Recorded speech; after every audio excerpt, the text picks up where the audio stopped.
단타 매매를 잘하고 싶은 여러분들 모두 반갑습니다. 운명을 바꾼 돌파력입니다. 자, 오늘 본론에 앞서서 잠깐 매매 복귀를 간단하게 하고 영상을 계속 이어나가도록 하겠습니다. 정말 오랜만에 제가 매매를 진행하면서 이번에 선택한 종목이 바로 이 우리기술 투자라는 종목인데요. 미국의 클래리티법 처리 기대감과 비트코인이 최근에 이제 며칠 계속해서 꾸준히 상승하면서 이런 부분들이 충분히 시장에 각인될 수도 있겠다라고 판단을 해서 일단 선정을 했고요. 상승률이라든가 이제 제가 종목을 선정을 할 때는 상승률, 거래대금, 그리고 이제 재료의 명확성, 그리고 무슨 관련주 했을 때 그게 바로 이제 사람들 머릿속에서 가장 빠르게 떠오를 법한 어떤 대표성을 가진 종목들, 이런 부분들을 좀 종합을 해서 진행을 하고 있는데요. 다만 이제 금요일날 제가 종가 매수를 안 하고 오늘 이제 시가 베팅을 진행을 한 이유가 있는데요. 그러니까 이렇게 시가 베팅을 진행을 하고 나서 이제 본전가까지 내려와서 한 4.8% 정도 오르고 추가적인 상승 없이 그대로 빠지면서 이렇게 올랐다가 빠지면서 이제 본전가 수준에서 그냥 정리를 했는데 이렇게 한 이유에 대해서 먼저 잠깐 간단하게 말씀을 드리겠습니다. 그러니까 우리 주식시장 같은 경우는 이제 주말이면은 쉬지 않습니까? 그런데 이제 미국 같은 경우는 특히 이제 가상자산 시장 같은 경우는 주말에도 계속 이제 거래가 됩니다. 자, 그런데 이 상황에서 주말 동안에 저는 이렇게 뭘 할 수 있는 게 없죠. 주식시장에서 만약에 종가 베팅을 비트코인 관련주를 해놨는데 갑자기 토요일이나 일요일날 떡락이 나온다. 자, 그러면은 그 부분에 대한 이제 어떤 충격을 그대로 저는 받아들이는 수밖에 없습니다. 그 다음에 아까 앞에서 클래리티 처리법 처리 기대감으로 급등을 했기 때문에 이 종목을 선택을 했다라는 얘기도 했었는데, 자, 이 미국의 이 클래리티법이라는 게 갑자기 좀 부정적인 소식이 나온다라든가, 그러니까 법안 통과가 미루어질 것 같다라든가, 자, 이런 식의 소식이 나오면은 이제 주말 동안에 자, 그런 부분들을 고스란히 그대로 떠안고, 자, 월요일 날 큰 폭의 개발하게 나올 수도 있겠죠. 그래서 그런 것들을 피하려고, 월요일에 이제 저는 시가 베팅을 한 겁니다. 만약에 제가 종가 베팅을 했었다. 그랬다라면은 이제 큰 수익을 낼 수도 있었겠지만, 반대로 푹 빠져, 개발하고로 푹 꺼져버렸다. 그랬더라면 그냥 종가 베팅 하지 말고 월요일날 시가 베팅 할걸. 자, 요런 식으로 아마 생각이 바뀌었을 겁니다. 자, 그래서 바로 이 부분에서 이제 오늘 제가 드리고 싶은 이야기를 좀 시작을 해야 될 것 같은데요. 제가 시장에서 오래 거래를 하다 보니까 꼭 오늘만이 아니라 이제 앞으로도 계속해서 저는 이제 이런 생각들을 여러분들하고 이야기를 하면서 소통을 나눌 건데, 이런 질문들이 누구나 다 생길 것 같습니다. 그러니까 이런 경우죠. 그러니까 어떤 사람한테는 어떻게 보면은 인생을 바꿀 만큼의 큰 기회가 찾아오기도 하고, 그 대표적인 예가 아마도 2026년 올해에 이제 6월달까지, 1월부터 6월달까지의 장세가 아마 그런 게 아닐까 싶고요. 또 반면에 어떤 사람은 좀처럼 그런 기회를 만나보지 못하는 것처럼 여겨지는 그런 경우도 있을 수 있습니다. 누구에게나 똑같은 장세이긴 하지만 느끼는 바는 모두가 새삼 다 다를 텐데요. 그러니까 우리가 성공한 사람을 보면은 주로 이제 실력 이야기를 많이 하죠. 남들보다 더 많이 공부도 했고 더 부지런하고 뛰어난 판단력을 가지고 있었기 때문에 충분히 성공할 수 있었어 라고들 생각을 하는 게 일반적이고, 저도 이제 아무래도 그런 부분이 분명히 있다라고 생각을 하는데요. 그런데 또 반대로 이렇게 얘기하는 경우도 있습니다. 실패한 사람에게는 노력이나 능력이 부족했다라고 말하기도 하는데요. 물론 성공에는 실력이 당연히 필요하지만 실력만으로 모든 결과를 저는 설명하기는 어렵다라고 생각을 하는데요. 예를 들어서 비슷한 실력을 가진 두 사람이 같은 시기에 시장에 딱 들어왔다 하더라도 이제 어떤 사람은 거대한 상승장을 만나기도 하고, 이제 다른 한 사람은 오랜 침체와 급락을 또 경험을 할 수도 있습니다. 그러니까 누군가는 자신의 방식과 잘 만나는 시장을 일찍 만나기도 하고요. 누군가는 오랜 시간이 지난 뒤에서야 이제 그런 기회를 접하게 되는 경우도 있는데요. 사람의 성공에는 능력, 노력 너무 중요하죠. 그런데 그것뿐만 아니라 환경, 시대, 그리고 저는 우연도 함께 작용을 한다라고 생각을 하는데요. 바로 그것을 저는 이제 운이라고 생각을 합니다. 그러니까 성공에는 실력도 필요한 게 맞지만 그거보다 훨씬 큰 성공에는 반드시 운도 더해져야 한다라고 생각을 하는데, 그럼 여기서 이제 참 곤란한 질문이 떠오릅니다. 야, 이거 운이라는 건 내가 어떻게 할 수 있는 부분도 아닌데, 그렇다고 기왕에 주식시장에 들어온 거 조금 더 빛을 보기를 바라잖아요, 우리 모두가. 그러면 나는 도대체 뭘 해야 되나? 라는 이제 이런 좀 회의감 섞인 질문이 떠오르기도 합니다. 제 경우에는 운 자체를 뭐 우리가 어떻게 할 수는 없지만 대신에 운을 만날 가능성은 좀 높일 수 있지 않나라고 생각을 하는데요. 그 첫 번째 방법은 너무 이제 당연하게도 여러분들도 너무 잘 아시는 거지만 바로 이 시장에서 저는 오래 살아남는 거라 생각합니다. 그 주식시장에는 뭐 돌파 매매, 종가 매매, 스윙, 뭐 시가 베팅, 그 다음에 단기적인 차원을 떠나서 이제 뭐 심지어 좀 더 오랜 뭐 장기 투자, 가치 투자 이런 것들도 있잖아요. 그러니까 장단타 다 떠나서 수많은 방법이 존재를 하는데, 보통 이제 많은 분들이 어떤 방법이 가장 큰 수익을 만들어낼까, 이 부분에 관심이 많을 수밖에 없다라고 생각을 합니다. 저도 처음에 시장에 진입을 했을 땐 그랬거든요. 요즘 이제 가장 핫하고 어떤 걸로 누가 큰 돈을 벌었다고 하면 당연히 그것부터 막 먼저 공부를 좀 해보고 싶고 그랬었던 날들이 참 많은데, 물론 저 또한 제 나름대로 돈을 좀 많이 벌 수 있는 그런 방법을 찾았던 세월들도 많이 있습니다. 물론 이제 제대로 된 걸 찾지 못했지만 시장에 머무는 시간이 길어질수록 그런 것 같아요. 그러니까 얼마나 내가 짧은 시간에 크게 벌 수 있는가, 이것도 물론 좋겠지만 얼마나 오래 살아남을 수 있는가를 먼저 생각을 하는 게 이제 일반적인 어떤 능력을 가진 사람들 사이에서는 이걸 더 중요시 여기는 게 맞지 않나. 아무리 뛰어난 실력을 내가 뭐 가지고 있다 한들 진짜 몇 번을 베팅을, 만약에 센 베팅을 때렸는데 몇 번 잘못 맞았다, 그러면은 그걸 복구한다라는 게 굉장히 어렵죠. 자칫 잘못하면은 뭐 시장을 떠나야 되는 그런 극한의 상황까지 발생을 할 수도 있는데, 내가 만약에 그런 식으로 무너져 버리면은 돈이 없으니까 아무래도 그 이후에 찾아올 기회를 또 다시 잡는다라는 게 굉장히 쉽지 않습니다. 그래서 제가 생각할 때 나만의 원칙 이런 것은 가장 먼저, 수익도 중요하겠지만 내 자신을 지켜줄 수 있어야 한다라고 생각을 하고요. 그러니까 뭐 어떤 종목에서 내가 거래를 할 거다 라든가 이런 게 이제 원칙에 포함이 돼 있어야 되겠죠. 그리고 한 번의 거래에서 이제 손절 금액, 손실 볼 금액을 내가 어느 정도까지 감당을 할 건지, 그 다음에 매매를 하다 보면 이때가 정말 어려운데요. 손실이 뭐 손절 한두 번 날 수는 있죠. 근데 그게 막 어제, 오늘, 그리고 내일, 또 뭐 모레 이런 식으로 연패에 늪에 우리가 빠지면 진짜 힘들지 않습니까? 근데 그때 또 무작정 내 고집대로 밀어붙이기만 할 수는 없는 거니까, 이걸 그러면 내가 언제쯤에 멈추겠다, 뭐 이런 부분들까지도 저는 정해 놔야 한다 생각을 하고요. 그 다음에 이게 아마 굉장히 중요시 여겨질 겁니다. 시장이 계속 나랑 맞을 수가 없었거든요. 맞을 수가 없거든요. 그러니까 긴 뭐 1년 12달 중에 어느 정도 기간은 분명히 핀트가 어긋나는 그 구간이 있습니다. 그러니까 시장과 지금 내가 하는 방식이 맞지 않을 때, 그러면은 뭐 다른 방식을 쓰든가, 아니면 그런 게 없다, 내가 할 줄 아는 게 없다, 다른 거, 그러면 쉬어야 되잖아요.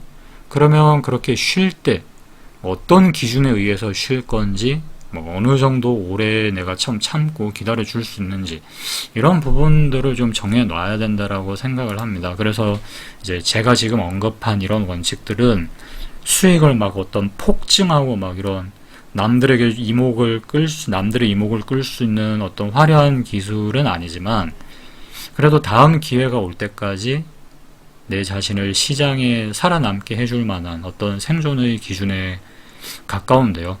저도 최근까지 한동안 매매도 쉬면서 유튜브도 내려놨는데 거의 그 기간이 아마 한 달 정도인 것 같습니다. 왜 그랬냐면 뭐 매일 상승하는 종목이 있긴 있죠. 시장을 보면. 그러면은 저도 이제 막 자연스럽게 매매를 하고 싶은 그 충동이 생기는데, 문제는 제가 정한 조건에 맞는 종목이 좀처럼 나타나지 않더라라는 겁니다. 물론 이제 쉬려고 마음 먹은 것도 있거든요. 그래도 1년 동안 열심히 달려왔으니까 조금 쉬자 이렇게 생각은 하고 있었지만, 그 쉬는 기간이 이제 제가 생각한 것보다 더 길어져 버렸는데, 아무튼 쉬게 된 이유 중에 하나는 내가 할 수 있는 종목이 잘 안 보이니까, 없으니까. 그래서 그냥 자연스럽게 내려놨습니다. 그러니까 억지로 기회를 어떻게든 제가 쥐어짜서 매매를 한다면 당연히 매매 횟수는 늘어나겠죠. 근데 문제는 원칙대로 매매를 한 게 아니다 보니까 원칙 자체도 흐려지고, 손실도 이런 식으로 했을 때 제가 크게 이제 손실이 나본 경험이 있기 때문에, 이제 그렇게 되지 않으려면은 참지 않을래도 이제 참을 수밖에 없는, 자, 그런 상황이 찾아온 건데요. 그러니까 겉으로는 아무것도 하지 않는 것처럼 보일 수 있는데, 제가 생각을 할 때 이 주식시장에서는 기다리는 것도 나름의 저는 좋은 판단이라고 생각합니다. 물론 이제 오래 기다린다 해서 그러면 뭐 반드시 엄청 뭐 크고 좋은 기회가 찾아오냐? 자, 그거는 이제 좀 장담을 할 수가 없죠.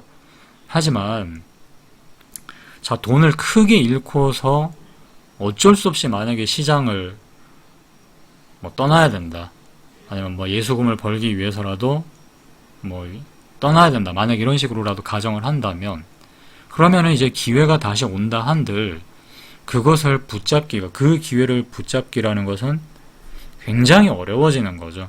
그래서 결국 제가 생각할 때 이 기회라는 거는 살아남은 사람한테만 이제 기회가 되는 거다라고 생각을 하고요. 그 다음에 이제 두 번째 방법은, 이게 관건인 것 같습니다. 그러니까 자신이 경험한 것에 기반한, 그리고 공부한 것에 기반한 내 자신이 만든 원칙을 끝까지 지키기가 굉장히 어렵다라는 겁니다. 못 지키는 게 어떻게 보면 당연하다라고 말을 해야 될 것 같은데, 이제 원칙을 만드는 일보다 어려운 게 진짜 그 원칙을 실제로 지키는 일이라는 거는 시장을 몇 년만 경험해봐도 알 수가 있죠. 내가 매수도 안 했는데 그냥 보고 있던 종목이 급등을 하게 되면 당연히 좀 마음이 급해집니다. 거기다가 그 상태에서 이미 손실이 커져 있는 상황이다. 그러면은 그런 종목을 따라서 매수하고 싶은 건 당연한 거고, 반대로 손실이 커지고 있는 지금 가뜩이나 만약에 예를 들어서 이번 달에 뭐 손실이 컸다. 그런데 지금 보유하고 있는 종목도 손절선을 살짝 깨고 내려갔다. 그러면요, 이번 한 번만 딱 더 안 팔고 좀 기다려볼까? 이런 마음이 자연스럽게 생깁니다. 그러니까 시장이 좋을 때는 이제 이놈의 욕심 때문에 이제 원칙이 흔들리죠. 조금만 더 버텨볼까? 지금 뭐 수급이 들어오는 것 같고 지금 잘 나가고 있는 것 같은데, 조금만 더 있으면 내가 더 먹을 수 있겠는데 라는 생각이 원칙을 흔들고, 반대로 또 시장이 어려울 때는 아까처럼 손절을 해야 되는데, 그냥 이번 한 번은 좀 버텨볼까? 이거 손절만 치다가 계좌 다 녹는다, 이런 생각이 또 들거든요. 그러면 또 이놈의 이 두려움이 원칙을 또 흔듭니다. 그러면서 이번 한 번은 괜찮아, 이번은 좀 다른 것 같은데, 자, 이런 생각이 끝도 없이 들죠. 그래서 보통의 이제 대다수의 분들이 이제 평온한 상태일 때는 원칙을 이제 잘 만드는데, 문제는 저희가 생각할 때 그 원칙의 진짜 그 가치라는 거는 저는 흔들리는 순간에 드러난다고 생각을 합니다. 뭔가 잘 되고 있을 때가 아니라 뭔가 잘못되어 가고 있음을 느끼고 있을 때, 그때서야 저는 만들어둔 원칙이 힘을 발휘를 한다라고 생각을 하고요. 그러니까 뭐 쉬어야 된다라든가 아까 뭐 위에서 언급한 것들, 이런 것들이 이제 발동을 하겠죠. 그래서 더 이상 잃지 못하게 탁 막아주는 그런 역할을 한다라고 생각을 하는데, 이번에 그래서 우리 기술 투자 매매도 저한테는 마찬가지였습니다. 결과만 놓고 본다면은 뭐 종가 매수로 했었으면 훨씬 더 많이 먹고 좋았겠죠. 하지만 그냥 저는 제 원칙대로 했고, 뭐 결과상 수익이 안 났을 뿐이지, 만약에 금요일날 악재가 터져서 큰 폭으로 떨어졌으면은 저는 크게 맞았을 겁니다. 그래서 어떤 주말의 위험이라든가 이 종목이 내포하고 있는 그 재료가 또 내포하고 있는 잠재적인 위험, 이런 것들을 제가 만약에 무조건 감수하고 금요일날 그냥 밀어버렸다. 그러면은 뭐 오늘 수익이 좀 더 한 번 정도는 좋게 나올 수도 있었겠지만, 이 한 번의 아쉬움 때문에 제가 오랫동안 지켜온 기준을 바꿔버렸다. 그러면은 이번에는 운 좋아서 별 다른 문제가 생기지 않았을지 몰라도 다음에도 지금처럼, 아니 뭐 오늘 만약에 금요일날 종가 매수를 했는데 오늘 큰 수익이 났다. 그러면은 다음에도 운 좋게 이런 결과가 반복될 거다라는 보장은 없는 거죠. 그러니까 좋은 결과가 좋지 않은 판단까지 정당화할 수는 없고, 또 결과가 좋지 않았다라고 해서 어떤 합리적인 판단의 그 과정까지 틀렸다라고 치부할 수는 없을 것 같습니다. 그래서 우리가 반복해야 할 거는 지나고 나서도 가장 많은 수익이 나왔던 어떤 그런 선택이 아니라, 내가 그 당시에 확인할 수 있었던 어떤 뭐 뉴스라든가 차트 기술적 분석, 그 다음에 뭐 뉴스 시황 분석, 뭐 이런 것들 그 안에서 내가 내린, 다시 실행할 수 있는 합리적인 판단이라고 생각을 합니다. 가장 중요시 여겨야 될 거는 결과보다도. 그래서 저는 단순히 실력을 얘기를 할 때 뭐 차트나 시황을 잘 보는 능력이 다라고 생각하기보다는 여러분들도 여러분들에게 맞는 원칙을 만들고, 그 원칙이 실제로 양의 기대값이 있는지 계속 사후 검증, 그리고 전진 검증, 그러니까 매매를 하면서 계속 끊임없이 검증을 해 나가야 되는 거죠. 끊임없이. 왜냐하면은 뭐 그런 거죠. 20년간 잘 맞았다 하더라도 21년째부터 잘 안 맞을 수 있거든요. 100년간 잘 맞았다 하더라도 101년째부터 잘 안 맞을 수도 있는 게 저는 매매 원칙이라고 생각합니다. 영원 불멸인 건 없을 겁니다. 그러니까 매매를 계속 해 나가면서 이제 전진 검증을 해 나가는 수밖에 없고, 또 시장이 불리할 때는 최대한 무리하지 말고, 이제 흔들리는 순간에도 여러분과 제 자신이 정한 선을 이제 좀 넘지 않으면서 그렇게 시장에서 계속 살아남는 것. 저는 이제 이 모든 과정이 이제 실력이라고 생각을 합니다. 뭐 손절을 해야 했던 날들도 있고, 조건에 맞는 종목이 없다 보니까 하루 종일 기다리기만 하는 하루도 있을 것이고, 눈앞의 유혹보다는 그래도 내가 어떻게든 잘 이겨내서 내 원칙을 선택했던 그런 하루가 있을 겁니다. 그러니까 이런 날들이 계속해서 쌓이다 보면은 언젠가는 이제 좀 나한테 찾아올 그런 기회, 그걸 감당할 수 있는 또 다른 나라는 존재가 만들어진다라고 생각을 하는데요. 어쩌면 큰 기회는 뭐 제가 생각할 때는 어떤 뭐 이런 최근 2026년 장세 같았던 그런 큰 기회가 뭐 매우 특별한 사람들한테만 찾아온다, 이거는 아닐 거라고 생각을 합니다. 그래서 기회가 올 때까지 자신의 원칙과 자금을 지키면서 시장에 남아있던 사람들만이 그것을 자신의 기회로 만들 수 있었던 것인지도 모른다라고 생각을 하고요. 운은 우리가 통제할 수 있는 영역은 아니지만, 그런 운이 찾아오는 날까지 살아남는 과정은 오늘, 이제 내일, 뭐 모레 이렇게 우리가 꾸준히 이제 공부하고 준비하면서 대비를 할 수 있다라고 생각을 하고요. 오늘도 그래서 조급해하지 말고 우리 모두가 각자의 원칙을 지키면서 내일도 시장에서 다시 만날 수 있기를 바라겠습니다. 지금까지 운명을 바꾼 돌파력이었습니다.